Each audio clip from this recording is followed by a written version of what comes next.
बहराइच में हुए बवाल का नेपाल कनेक्शन सामने आ गया है। बताया जा रहा है कि गोलीकांड का मुख्य आरोपी अब्दुल हमीद और उसके दो बेटे नेपाल भाग गए हैं। और साथ ही आपको हम बता दें, अब्दुल हमीद के बड़े बेटे पिंटू की नेपाल में ससुराल है, वो वहां शराब का कारोबार करता है। पुलिस अभी तक किसी नामजद आरोपी की गिरफ्तारी नहीं कर पाई है। गिरफ्तारी ना होने से लोगों में काफी नाराजगी है।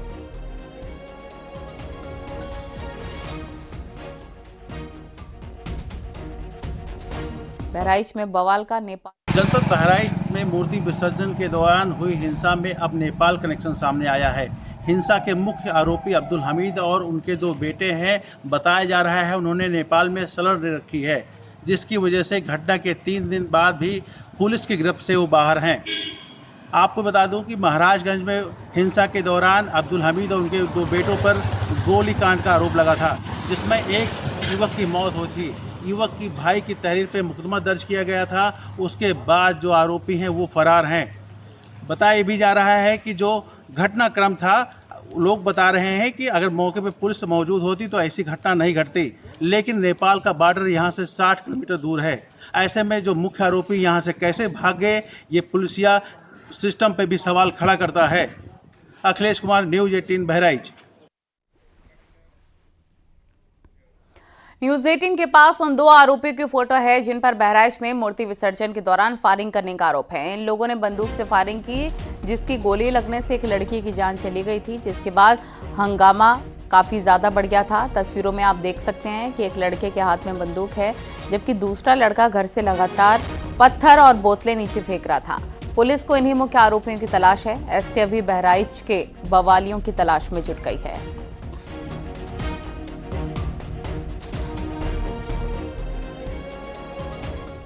बहराइच में मूर्ति विसर्जन के दौरान हुए बवाल और एक लड़के की हत्या के मामले में बड़ा खुलासा हुआ है। मृतक की पोस्टमार्टम रिपोर्ट में बताया गया है कि उसे 22 छर्रे लगे थे। मृतक की छाती और गर्दन में ये 22 छर्रे लगे थे। इसके साथ ही पोस्टमार्टम रिपोर्ट में भी ये खुलासा हुआ है कि मृतक के पैरों में भी चोट के निशान थे।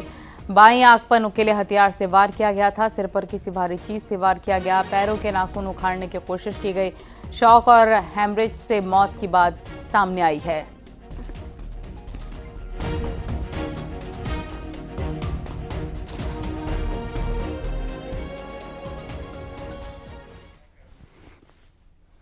और बहराइच में मूर्ति विसर्जन में हुई हिंसा के बाद हिंसा वाले बाजार में सन्नाटा पसरा हुआ है। बाजार में सभी दुकानें बंद है। तनाव वाले इलाके में सुरक्षा चाक चौबंद नजर आ रही है। सुरक्षा के पुख्ता इंतजाम है। पुलिस ने इस मामले में 50 लोगों को हिरासत में लिया। वहीं हिंसा के मुख्य आरोपी अब्दुल हमीद और उसके लड़के फरार हैं। पुलिस के राहत की बात यह है कि बीती रात कहीं आगजनी नहीं हुई है।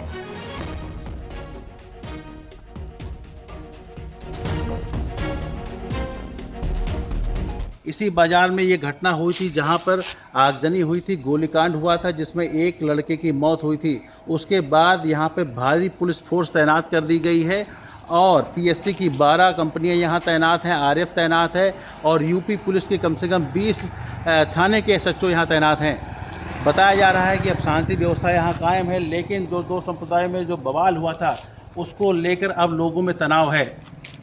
पुलिस ने एफआईआर दर्ज की है और जिसमें 50 लोग की गिरफ्तारी हुई है, लेकिन जो इसका मुख्य आरोपी अब्दुल हमीद और उनके दो बेटे हैं अभी भी पुलिस के गिरफ्त से फरार हैं। अखिलेश कुमार, न्यूज़ 18 बहराइच। और बहराइच में हुए बवाल पर संभल से एसपी सांसद शफीक जियाउर रहमान बर्क ने कहा है कि लोगों के दिल से पुलिस प्रशासन का खौफ निकल चुका है। सरकार सिर्फ दिखाने के लिए कार्रवाई करती है। हमारी मांग है कि एक तरफा कार्रवाई ना हो। सरकार पूरी तरह से नाकाम है, फेल है और कानून व्यवस्था लागू नहीं कर पा रही। यहाँ पर अगर इस टाइप की कहीं घटनाएं होती हैं, चाहे वो किसी भी धर्म समाज बिरादरी से ताल्लुक रखता हो, उसके खिलाफ सख्त कार्रवाई होनी चाहिए। लोगों के दिलों से पुलिस प्रशासन का खौफ निकल चुका है, क्योंकि सरकार सिर्फ और सिर्फ कार्रवाई अगर करती है तो अपनी राजनीति के लिए, उन लोगों के हमारे समाज के खिलाफ दिखाने के लिए करती है। और जो घटनाएं हुई हैं तो इसमें मैं यही कहूँगा, मांग करूँगा कि एक तरफा कार्रवाई नहीं होनी चाहिए कि ये जो घटना हुई है क्यों हुई है, इसकी पहले जांच सही तरीके से हो और उसके बाद ही जो भी दोषी पाया जाए। ऐसा नहीं हो सिर्फ एक पक्ष को टारगेट कर कार्रवाई हो, जो भी पक्षों में दोषी पाया जाए उनके खिलाफ कार्रवाई होनी चाहिए। और सरकार अगर अपना कानून का राज नहीं कर पा रही है तो फिर मैं तो चाहूंगा कि यहाँ बेहतर है के राष्ट्रपति शासन लगे, जिससे कि कम से कम कानून व्यवस्था का राज कायम। तो बहराइच में हुए बवाल पर संभल से सांसद को आप सुन रहे थे। एसपी सांसद जियाउर रहमान अकबर ने क्या कहा है, लेकिन फिलहाल आपको हम ये बता दें, अकबर की तरफ से कहा गया कि लोगों में पुलिस का खौफ नहीं है। और वहीं बहराइच में मूर्ति विसर्जन के बाद हुई हिंसा के बाद कैसे बाजार में सन्नाटा पसरा हुआ है, वो तस्वीरें भी हम आपको दिखा रहे हैं। सभी की सभी दुकानें बंद हैं, जैसा कि आप देख सकते हैं। तनाव वाले इलाके में सुरक्षा भी चाक चौबंद नजर आ रही है। सुरक्षा के व्यवस्था के इंतजामात कड़े हैं, पुलिस वहां पर लगातार मुस्तैद है। दुकानें लेकिन बंद हैं। बाजार में जहां बवाल हुआ था वहां पर सन्नाटा पसरा हुआ है। पुलिस ने इस मामले में 50 लोगों को हिरासत में लिया है और हिंसा के बाद कैसे सन्नाटा पसरा हुआ है वो आप तस्वीरें देख सकते हैं। तो बहराइच हिंसा मामले में एक्शन भी लगातार जारी है। लापरवाही के कारण जिला सूचना अधिकारी गुलाम वारिस को हटाया गया है। ये बड़ी और अहम जानकारी इस वक्त हम आपको बता रहे हैं। राज्य मुख्यालय से किया गया है अटैच। श्रावस्ती के जिला सूचना अधिकारी राजीव कुमार की बहराइच में तैनाती हो गई है। यह अहम जानकारी इस वक्त की। बहराइच हिंसा मामले के बाद लगातार एक्शन देखने को मिल रहा है, जहां पर लापरवाही के कारण जिला सूचना अधिकारी गुलाम वारिस को हटा दिया गया है।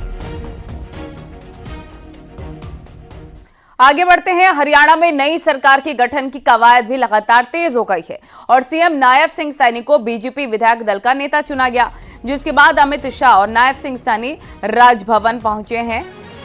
सरकार बनाने का दावा पेश करेंगे नायब सिंह सैनी।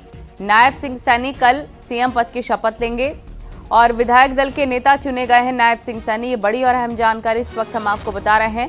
हरियाणा में नई सरकार के गठन की कवायद लगातार तेज। सीएम नायब सिंह सैनी को बीजेपी विधायक दल का नेता चुना गया और इसके बाद अमित शाह और नायब सिंह सैनी राजभवन पहुंचे हैं। सरकार बनाने का अब दावा पेश करेंगे नायब सिंह सैनी। बड़ी और अहम जानकारी, तस्वीरें भी आप देख सकते हैं। गृहमंत्री अमित शाह वहां मौजूद हैं। नायब सिंह सैनी कल सीएम पद की शपथ लेंगे।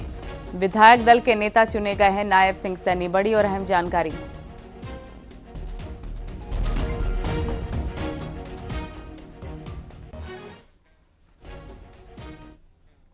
और हाईकोर्ट के आदेश पर संभल प्रशासन ने बड़ी कार्रवाई शुरू कर दी है। कांच फैक्ट्री की जमीन पर अवैध तरीके से बनाए गए 84 मकानों को प्रशासन ने खाली कराना शुरू कर दिया है। लोगों ने घरों से अपना सामान निकाल लिया है और कई घरों को सील भी कर दिया गया है। यहां रहने वाले लोगों का कहना है कि 50 साल से वो यहां पर रह रहे हैं। मामला बहजोई कस्बे का है। कांच फैक्ट्री की जमीन पर अवैध तरीके से बनाए गए 84 घरों को हाईकोर्ट ने खाली कराने का आदेश दिया।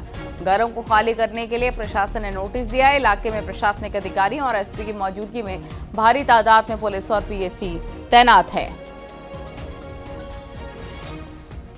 हाईकोर्ट के ऑर्डर के कंप्लायंस में आज यहाँ पे 2 प्लाटून पीएसी और थाना बैजोई की फोर्स पूरे ताकतबंद के साथ में मजबूती से खड़ी है प्रशासन के सहयोग में, ताकि प्रशासन जो जिन 80 घरों को खाली करवाने के लिए हाईकोर्ट का ऑर्डर है उसमें उनका कंप्लायंस है समय से हो सके।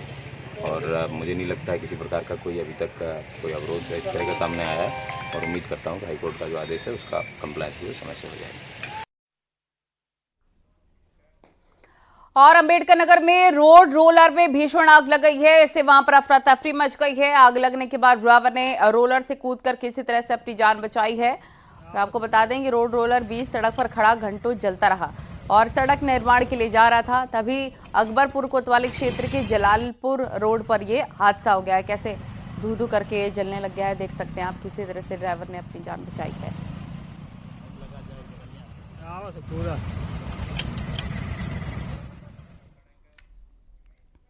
और संभल में तेज रफ्तार ट्रक दुकानों में घुस गया है। इस हादसे में शराब के ठेके समेत 3 दुकानें बुरी तरीके से टूट गई हैं। इस घटना में लाखों का नुकसान भी हुआ है। और आपको बता दें कि ट्रक ड्राइवर और कंडक्टर घायल हो गए हैं। घटना गुन्नौर कस्बे में हाईवे की है। बताया जा रहा है कि घटना के वक्त ड्राइवर नशे में था।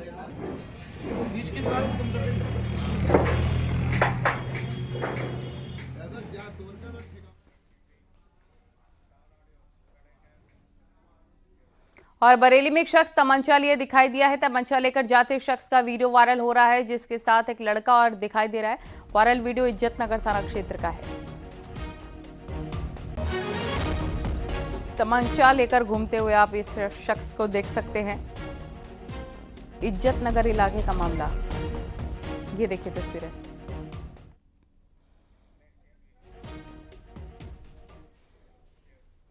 शाहजहांपुर में पुलिस ने 25,000 के इनामी बदमाश को गिरफ्तार कर लिया है। वो गैंगस्टर एक्ट में वांटेड था। मुखबिर की सूचना पर उसे अटसालिया पुल से अरेस्ट कर लिया गया है।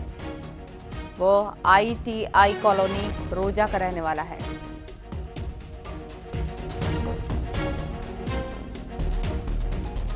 फरार अभियुक्त रजनीश उर्फ चौसा पुत्र कल्लू जो कि ITI क्षेत्र थाना क्षेत्र रोजा का निवासी था, जिसके ऊपर 16 जुलाई को गैंगस्टर का अभियोग पंजीकृत किया गया था, तभी से फरार चल रहा था। उसके उपरांत 16/9 को पुलिस अधीक्षक महोदय द्वारा इसके ऊपर 25,000 रुपये पुरस्कार वसूल किया गया है, जिस पर प्रयास करते हुए स्वैट टीम और रोजा पुलिस द्वारा इसकी आज सुबह 9:30 बजे के आसपास थाना रोजा क्षेत्र से गिरफ्तारी की गई है। गिरफ्तार करने के उपरांत जेल भेजने की कार्रवाई की जा रही है। पुलिस टीम को पुलिस अधीक्षक महोदय द्वारा पुरस्कार देने की घोषणा की गई है। और हाईकोर्ट के आदेश पर संभल प्रशासन ने एक बड़ी कार्रवाई शुरू कर दी है। कांच फैक्ट्री की जमीन पर अवैध तरीके से बनाए गए 84 मकानों को प्रशासन ने खाली कराना शुरू कर दिया है।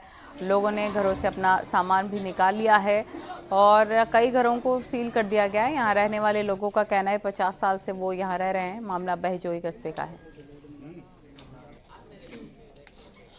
और शरद पूर्णिमा के अवसर पर मथुरा में बांके बिहारी ने श्वेत वस्त्रों में बांसुरी धारण कर भक्तों को दर्शन दिए हैं। बांके बिहारी को देखने के लिए जनसैलाब उमड़ पड़ा। बता दें कि ब्रज में भगवान बांके बिहारी सहित अन्य मंदिरों में बड़े धूमधाम से शरद पूर्णिमा मनाई जाती है। वृंदावन स्थित बांके बिहारी मंदिर में आज कुछ अलग ही छटा नजर आ रही थी। संपूर्ण मंदिर परिसर को सफेद कपड़े और गुब्बारों से सजाया गया था।